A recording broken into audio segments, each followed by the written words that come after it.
L'instant est symbolique. Pour la première fois depuis 10 jours, le portail de la raffinerie s'ouvre. Le blocage est levé. Les camions-citernes vont désormais pouvoir venir s'approvisionner en fioul domestique et carburant. C'est en assemblée générale ce matin que les salariés de Petroplus ont majoritairement voté la levée du blocage.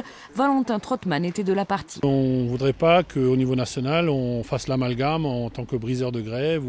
Ce n'est pas du tout le cas. On défend vraiment nos intérêts. Et nos intérêts aujourd'hui, c'est les emplois. Donc pour avoir la retraite, il faut déjà avoir du travail. Le temps de remettre les installations en route, la production ne pourra reprendre que dans une dizaine de jours. La raffinerie possède un stock de brut de 20 millions d'euros, largement de quoi travailler en attendant que la situation du dépôt pétrolier de Fos-sur-Mer soit clarifiée.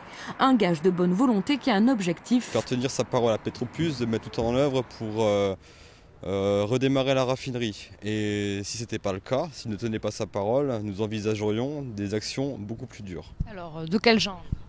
Alors de quel genre? Ça peut aller de la grève totale jusqu'à d'autres types d'actions.